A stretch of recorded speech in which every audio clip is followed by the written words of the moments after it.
lot of you watching this video are making one of these two mistakes. Number one mistake is you are resigning because of some emotional reason. Emotional reason, for example, you get a bad appraisal rating because of which you resign because you think you have done great job and your manager or the leadership has not acknowledged that good work in the appraisal and you got a bad rating, so you choose to resign. Example number two, you have a fight with your client or you have a fight with your boss, and because of which you are mentally disturbed and you think, okay, let me go and put my papers. Now, when these things happen, these are emotional decisions. And in my view, these emotional decisions are not just one time trigger, they are happening after a lot of such transactions have happened in the past. So it is like a build up, right? Where your emotions are building and then you're waiting for that one day when that entire thing just crosses the boundary and then you hit the resignation button.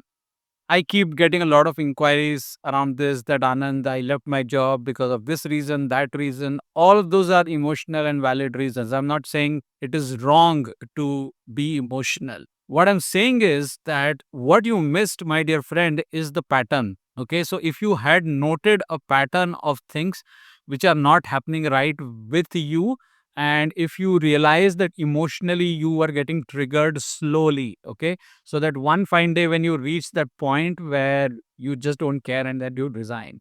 Now, what is wrong with resigning just like that? The point is, if you resign without offer letter from another company or if you resign without a plan, then you create another problem for yourself, right? So earlier you had a problem where your boss was not good or your appraisal rating was not good or whatever, right? That emotional problem. But now you have a bigger problem. Now you don't even have a job. So now you need to be a lot more mentally strong, strategize the entire job search thing, and go to the market with a lot of confidence. If you are okay to do that, do that. But I think better way is to look at our own emotional pattern and the kind of incidents or transactions that we are going through and ask ourselves, is this pushing me into a situation where I will quit one day just out of frustration? And if the answer to that question is yes, then it is better to plan that exit rather than doing it emotionally. Do it strategically, do it with a lot of thought and planning.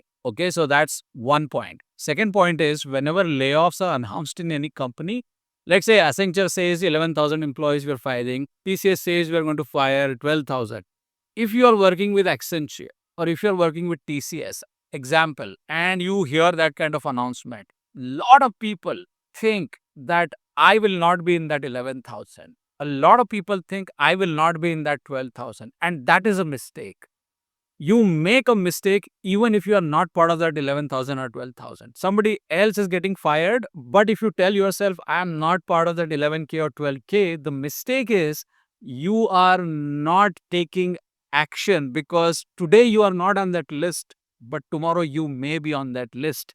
Companies are ruthless. Companies have a very different mechanism of selecting who to keep and who to let go.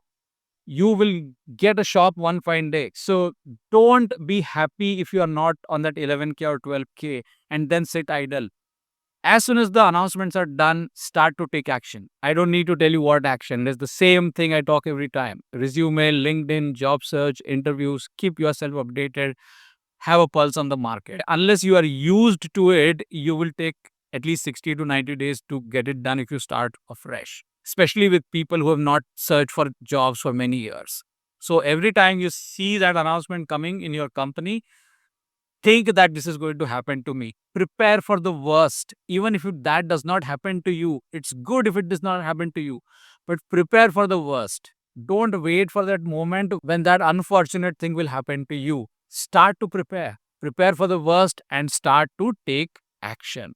Those are the two things I wanted to share in this video. I hope you relate with this. Let me know what you think about it in comments.